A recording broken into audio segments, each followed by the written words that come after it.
Hello everyone, today I'm going to compare two different United 777 products, domestic first class on the 777-200 and premium service on the 777-300ER. My flight on the 777-200 was from San Francisco to Chicago. It was in a domestic configuration with 28 lie-flat first-class seats and is used primarily for flights in between hubs and to Hawaii. My flight on the 777-300ER was from Newark back to San Francisco. This aircraft, 2352U, is the newest 300ER in the United fleet, delivered in March of 2020. Used both for international and transcontinental premium service, this aircraft has 60 Polaris Business Class seats. United transcontinental flights between San Francisco, Los Angeles, and Newark, New York JFK are marketed as premium service. As such, business class passengers have access to the United Club before and after the flight. The United Club in Newark Concourse C next to gate C-123 is by far the best United Club I have ever seen. Upon entering, I was greeted with an elegant and beautifully decorated area. There was a food service area nearby, serving a standard array of snack items.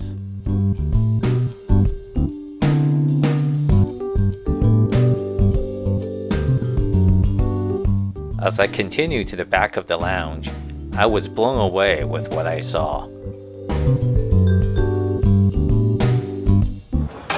A foosball table, a bright and airy area with work tables looking out to the ramp, a real barista, and a huge bar.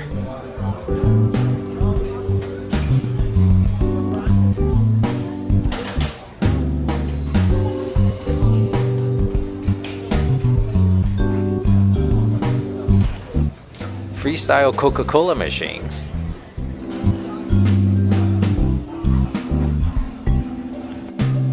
and a buffet with real food. Sandwiches, soup, salad, and the day that I was there, make your own Mexican food.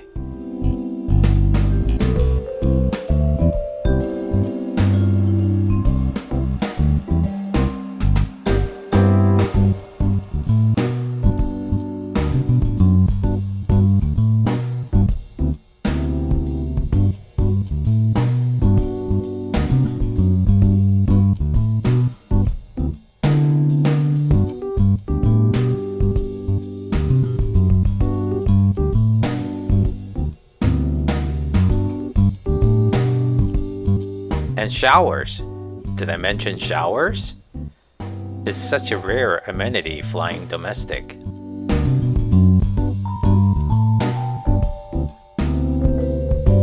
The United Club in Newark, in my opinion, rivals the Polaris Lounge, which is an exclusive lounge for international business class passengers. United now needs to upgrade its clubs in other locations. Back to San Francisco, there was quite a crowd at my gate, not unexpected for a wide-body flight. Long lines for seatings 1 and 2 is nothing new at SFO. Just take a look at this 76 people deep, 7-page long upgrade list, and first class is checked in full. My flight in Newark used a corner gate, with 3 wide-body flights in the same corner, plus extra security check for the Tel Aviv flight at the next gate. Crowding would be an understatement. Which lane was I supposed to go to? No one knew. A last-minute gate change delayed cleaning and catering for my plane, which delayed boarding. The upgrade list on this flight, however, was a lot shorter at 14 people. With all 60 business class seats booked, United must have made some good money on this flight. Back in San Francisco, my flight boarded late for reasons I couldn't hear from where I was standing.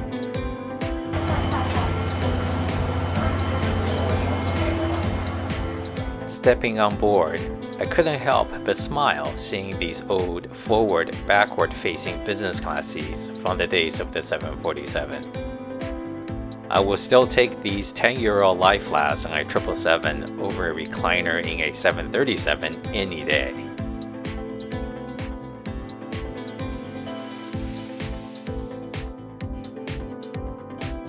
Pre-departure welcome drink of water or bubbly was offered. I was pleasantly surprised to see Channel 9 was turned on. It must have been years since I listened to Channel 9. I was in AFG Nirvana. Back to Newark, the confusion over where the real seating 1 line was caused some bad blood with folks in line. But all was forgotten once on board the beautiful Polaris cabin.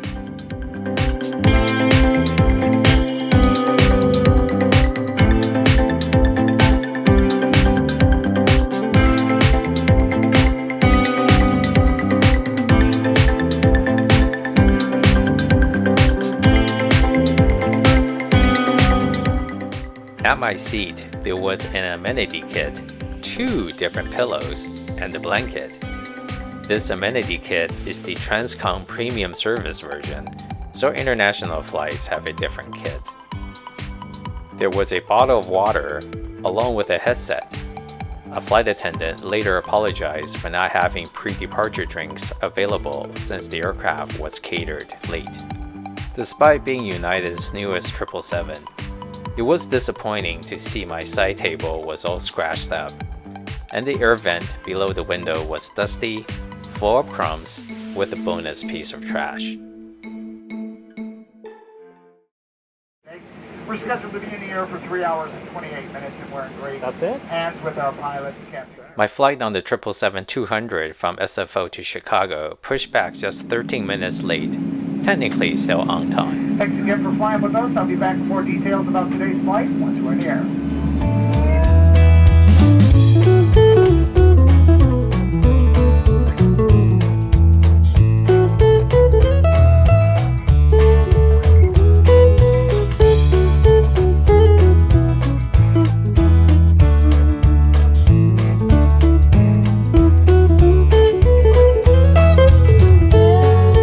18 minutes after pushback, we lifted off from runway 1 right into the overcast sky.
The 300ER in Newark, my pushback was delayed due to traffic on the taxiway behind us.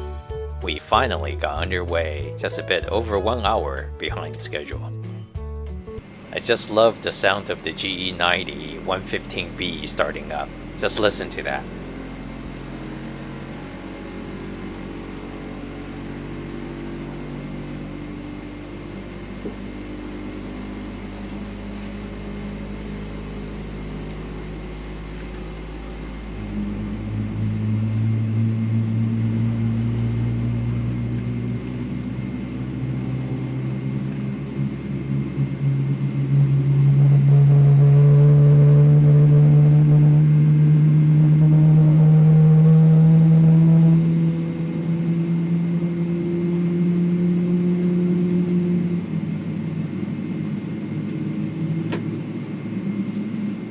Nicknamed 777 mooing, these engines sound so distinctive while starting up.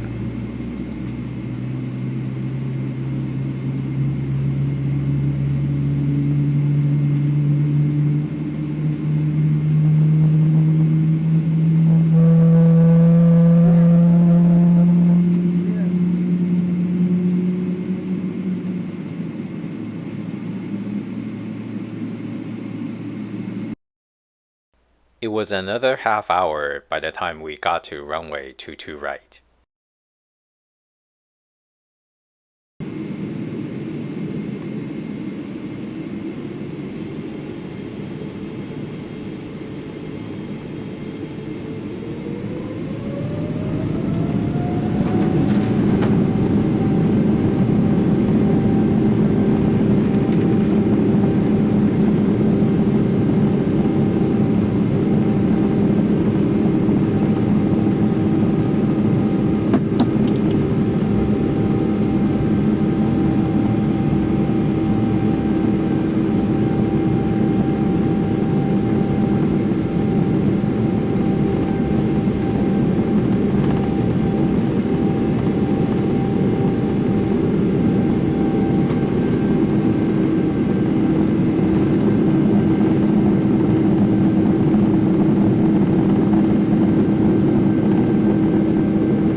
Back on the 200, the good thing about the old business class seats is the two seats together next to the window, so you can have a toast with your friend or partner.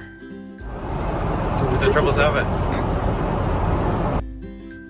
For dinner, choices were za'atar chicken or impossible meatballs. My friend's choice of chicken was not available, so our flight attendant offered a paid meal from economy class. My friend went with the brioche barbecue burger. Despite it being not looking photogenic, it was reported to be tasty. And I was impressed to see it plated on the meal tray. My impossible meatballs with pearl couscous was quite delicious. Having had good experience with impossible meat products previously, I was not detracted from this meatless product. The best part of the meal, though, was this minuscule but absolutely delicious dessert. I had to ask my flight attendant what that was. He came back and gave us a couple extras. It was Eli's Pie in the Sky chocolate chip cookie. On board the 300ER, after departing Newark, we had to maneuver around the weather and there was light to moderate turbulence for the first 40 minutes or so. Flight attendants had to stay seated as well. The captain apologized for keeping the seatbelt light on for so long, knowing that it had been a long time since we departed the gate. About 1 hour after takeoff, flight attendants were finally able to begin service amidst light turbulence. There were 4 main choices for dinner. 2 were repeats from my flight out: za'atar chicken and impossible meatballs. The other choices were pad thai and cheese ravioli. Everyone was asked to make a second choice just in case. Dinner finally arrived 2 hours after departure. The pad thai tasted authentic, but I was disappointed the noodles got stuck together in a goop. The Eli's cheesecake was silky and delicious, but I still like the warmed up pie in the sky cookie better. Now settled in on the flights, I want to show you a bit more of the seats. United introduced these lie-flat business class seats around 2008, before the merger with Continental.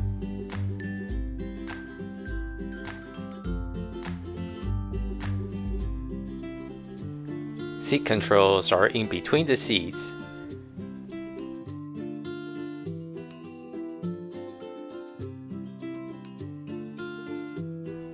And there are USB and power outlets.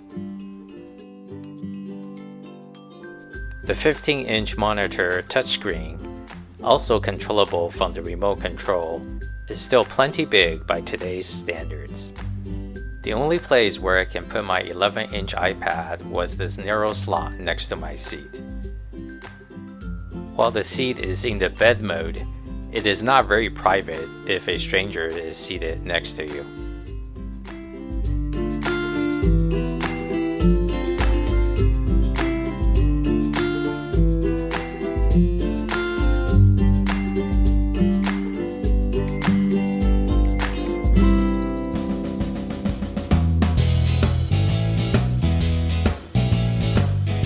United Polaris Business Class was introduced in 2016. All seats have direct aisle access. Unfortunately, if you're traveling with a partner, you can't have a window. The touchscreen ahead is 16 inches large, with a USB port and a handy slot for your phone or small tablet. There's another USB port and an AC outlet next to you. There's a small cabinet with a vanity mirror and a reading light.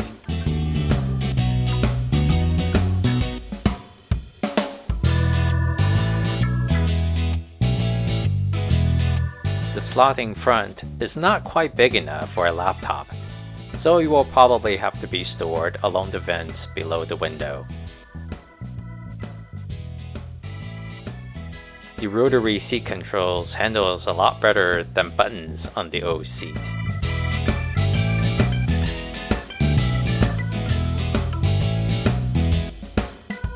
Since the seats along the windows are all single, privacy is assured for the solo traveler. And the lavatories? Well, the 777-200 looks very retro, while the 300ER looks a lot more stylish with indirect lighting and a floating sink design. Having beauty products available do add a nice premium touch. About 1 hour before landing in San Francisco, I was pleasantly surprised with a pre-landing snack. Choice of cheese and crackers or hummus.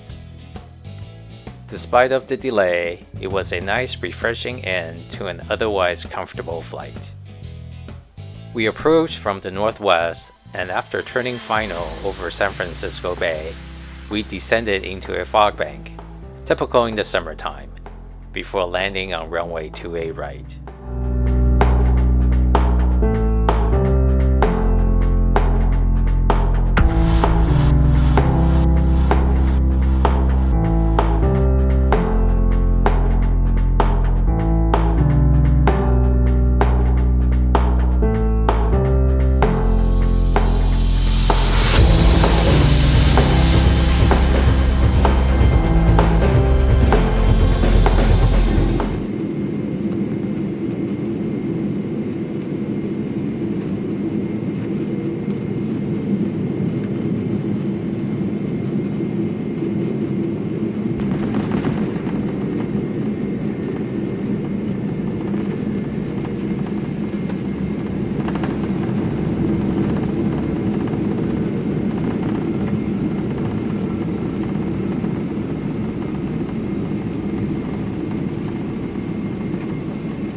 Welcome to San Francisco, where the local time is 9:08 p.m. Notice We pulled into the gate 1 hour and 33 minutes late.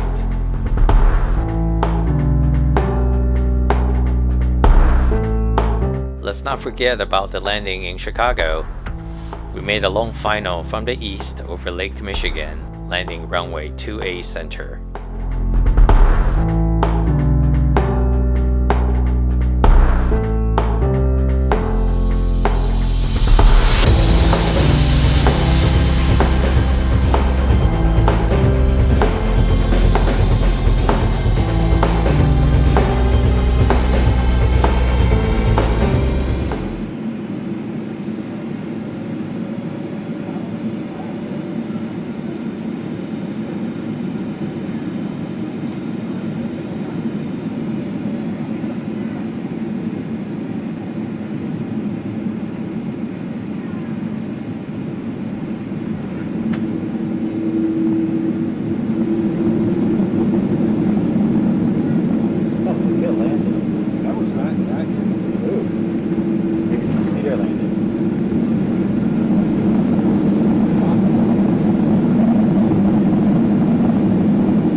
time is 10:22. Please We pulled into the gate just 12 minutes late. We departed and landed within 15 minutes of schedule, so we were still officially on time. With no fewer than 4 airlines flying premium service lie flats cross-country between SFO LAX and JFK EWR, the United Club now makes Newark a serious and worthy contender when flying in and out of the New York area. Especially when you consider JetBlue doesn't even offer a lounge, and both American and JetBlue only fly narrow-body A321s. If you want to fly on a wide-body, Delta and United are your only choices.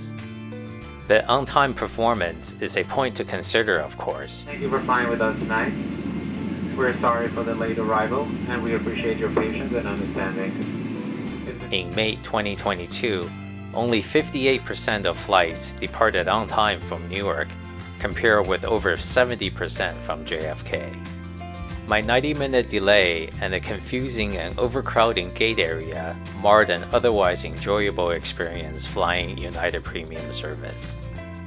So what was your experience flying premium transcon on American, Delta, or JetBlue, or even United 757 out of JFK?